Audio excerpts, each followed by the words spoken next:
हमारे पास है primary angle closure glaucoma. Primary angle closure glaucoma में हमारे पास क्या होता है कि it is a bilateral disease, ठीक है।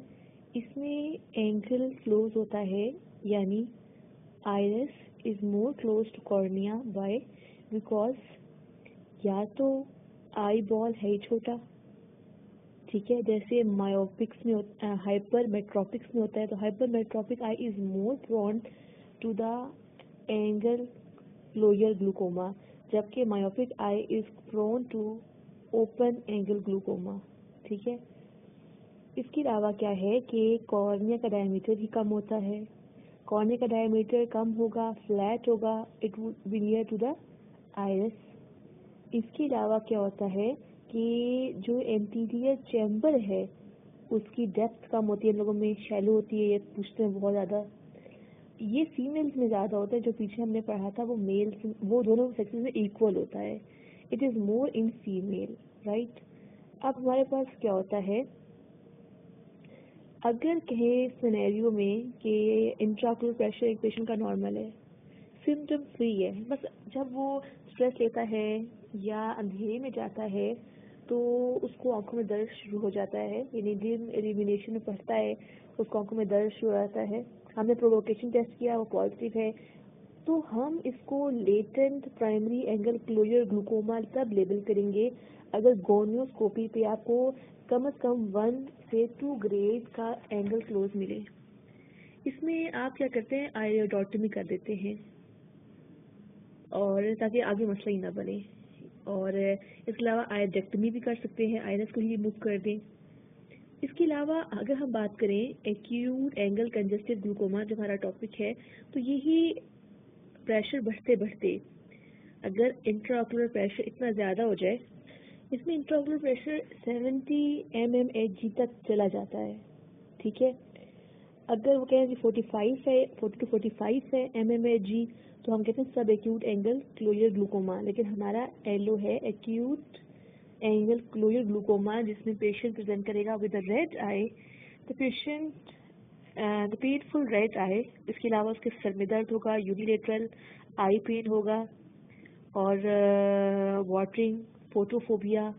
अब डिटोरिएशन ऑफ विजन क्यों होगी अर्ली, इसलिए क्योंकि पहले प्रेशर ज़्यादा है, कॉर्निया जो है वो हेजी होगा। क्यों? क्योंकि एंडोथेलियल एडीमा जब कॉर्निया का होगा तो कॉर्निया हेजी होगा, नज़र ख़राब होगी बाद में ऑप्टिक एट्रोफी की वजह से। दूसरा, जब लाइट आ रही है तो कॉर्निया में क्या है, एडीमा, एडीमा की वजह से लाइट डिफ्रेक्ट करेगी, डायफ्रेक्शन की वजह से हेलोज बनेंगे। दे कैन आस्क हेलोज की फॉर्मेशन क्यों है। इसके अलावा हमारे पास एंटीरियर चैम्बर शैलो होगा, उसका मतलब है कि आइरिस ज़्यादा करीब होगा कॉर्निया के, इसीलिए जब एंटीरियर साइनिकी का वर्ड यूज़ करते हैं तो वो आइरिस और कॉर्निया के दरमियान बनती है। पोस्टीरियर साइनिकी का मतलब होता है आइरिस और लेंस, ये भी बहुत पूछते हैं। इसके अलावा जब इंट्राऑक्यूलर प्रेशर बहुत ज़्यादा होगा तो हमने कहा कि एडीमा होता है, और इसके अलावा जो लेंस होता है उसमें लेंस की भी एपिथेलियम में ओपेसिटीज बनेंगी, तो उसे बोलते हैं ग्लूकोम फ्लेकन। ये हमसे उन्होंने पूछा था कि पेशेंट है, उसे एक्यूट कंजेस्टिव ग्लूकोमा है, तो लेंस में क्या मिलेगा, लेंस में शो, ठीक है। और इसमें क्या है, ये कभी भी पेशेंट एमरजेंसी में आया था तो हमारा एमसीक्यू था कि हम एमरजेंसी में क्या करेंगे। मैंने लिख दिया था आयोडेक्टमी या ट्रैबुलेक्टमी, कोई इतना था। लेकिन सबसे पहले आपने मेडिकल ट्रीटमेंट करना होता है। पहले आपने सिस्टेमिक थेरेपी देनी है, मैनिटोल, एस्टोजोलामाइड, ताकि एकदम से प्रेशर कम हो।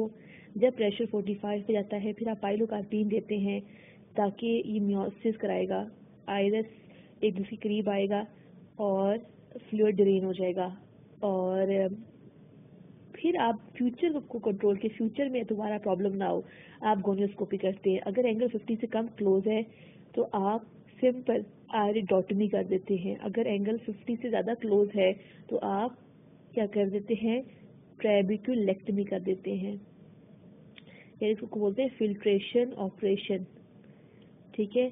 और अगर कहें जी साइनिकी प्रेजेंट है फिर भी डायरेक्ट ट्रैबेक्युलेक्टमी कर देना है।